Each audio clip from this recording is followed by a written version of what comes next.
Socialite, heiress, victim, Christina Onassis was a great many things, and her short life was filled with both drama and tragedy.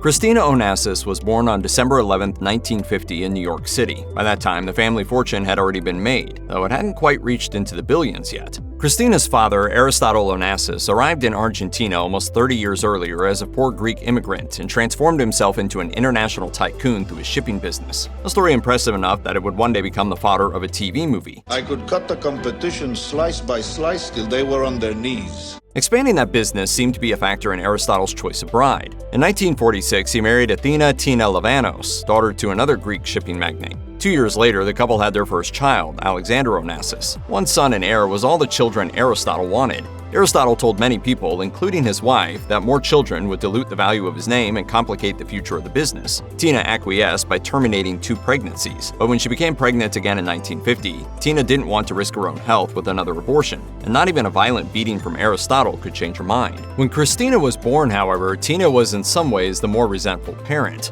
Though she loved her daughter, she was disturbed by Christina's close physical resemblance to Aristotle and doubted her own fitness to be a mother to her child.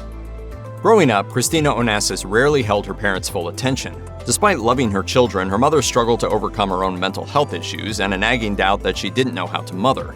Aristotle, who hadn't wanted any more children after his son, was affectionate enough with Christina to give her the nickname Chrysomou, or my golden one in Greek, but he was often away on business. Both had personal and professional concerns that did not include their children, who were primarily raised by servants. Against this family backdrop, Christina suddenly stopped speaking at age 3. This regression brought her the undivided attention of her parents and household staff, albeit briefly. A psychological assessment in Zurich concluded that she had developed a form of selective mutism that was subsequently blamed on an overprotective home environment.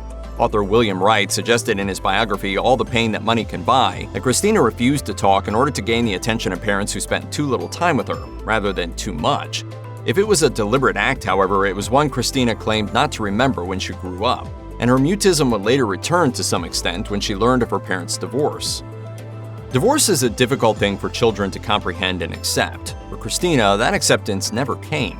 Her parents separated in 1959 when she was 8 years old and divorced the year after. While the marriage of Aristotle and Tina Onassis had long been unstable, his open affair with the opera singer Maria Callas proved the last straw.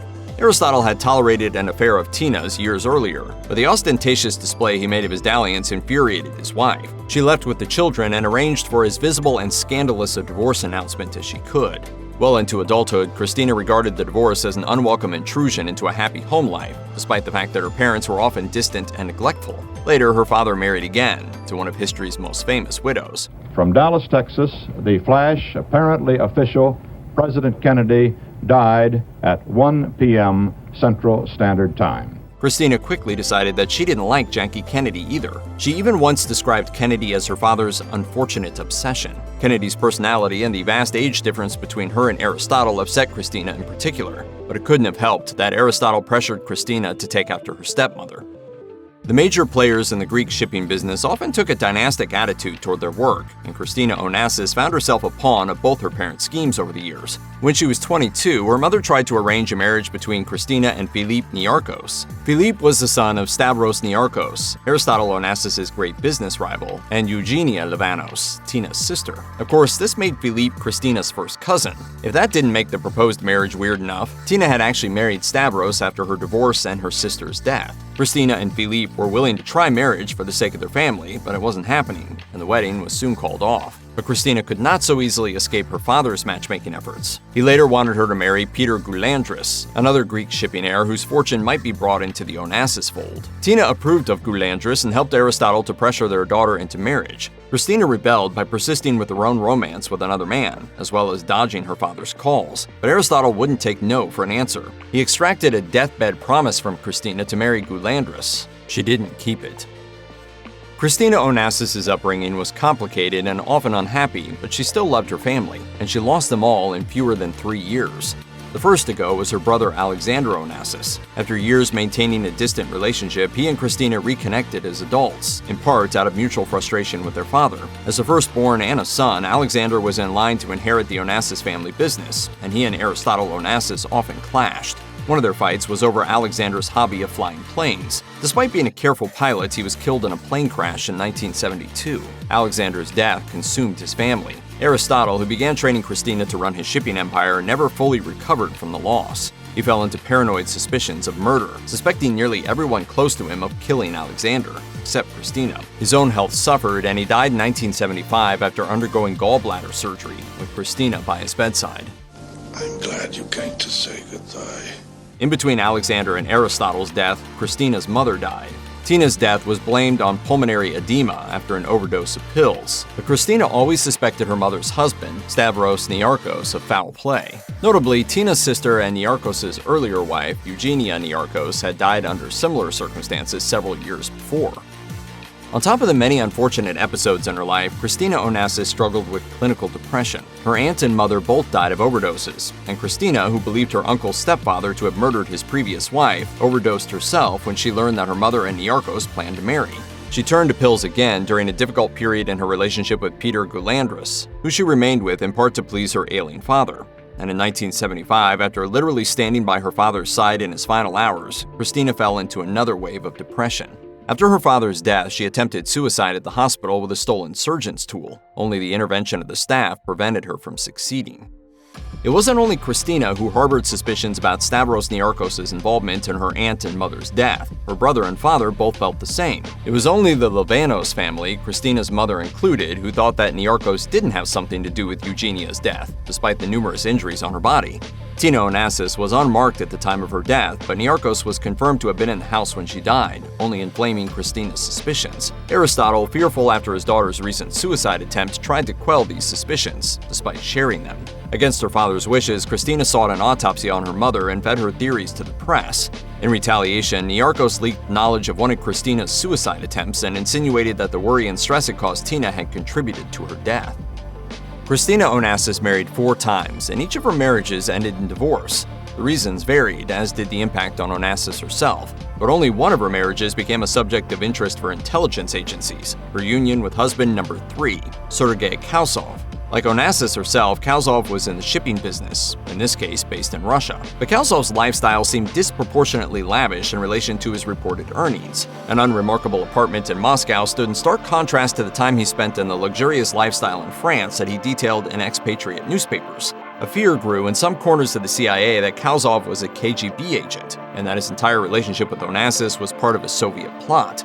As head of a major Western shipping firm, Onassis would have valuable information about energy developments in the free world. Who better than a husband to pry such information out of her? Onassis biographer Nigel Dempster rejected the theory, however, as did experts on the KGB. Kausov didn't fit the profile of a suave seducer, and other details about his life and movements didn't add up. At most, the KGB might have seen some propaganda value in having Onassis marry into a notable Russian family, but she found life in Moscow dull, and by the time she and Kausov tied the knot, the romance was all but gone from their relationship.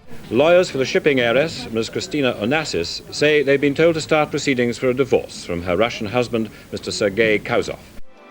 Put simply, Christina Onassis' love life was a total disaster. For whatever reason, all of her romantic relationships fell apart. In this, she was not unlike her father, though Onassis saw an important distinction. She once told the Chicago Tribune, "My father was never happy in love, but he was always successful. With me, it's always the other way round." But there was one romantic attachment that was neither happy nor successful for Christina. In her youth, her eye was caught by Mick Flick, the heir to the Mercedes-Benz fortune, and he remained a source of infatuation for her throughout the years. Given Flick's vast wealth, Onassis' father wasn't against the thought of him as a son-in-law, but Flick consistently declined Onassis' affections. Onassis eventually became obsessed enough that, when she got wind of the women Flick did date, she would harass them on the phone for details. And while the two kept crossing paths, Onassis' love was never requited. The forces working against Christina Onassis' 4 marriages were many. Not least of these was a campaign her father waged against her first husband, Joseph Bolker. 27 years Christina's senior, Bolker was a sympathetic husband, but his age, his Jewish background, and the fact that he hadn't been personally chosen by Aristotle Onassis inspired the family patriarch to wage a fierce smear campaign against him. She and Bolker divorced after 9 months. Christina's father and family initially approved of her second husband, Alexander Andriadis. He was Greek like them, and he was a shipping magnate in his own right.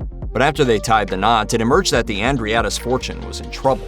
He wanted $20 million from his wife, who had just come into her own inheritance from her father. Christina had hoped that Andreadis' background was a guarantee against his wanting her for her money, but she was now convinced he was a gold digger. They divorced after 14 months. Her final marriage to Thierry Roussel ended on a less dramatic but equally painful note for Christina. Roussel had an affair. Christina Onassis died in 1988 at just 37 years old.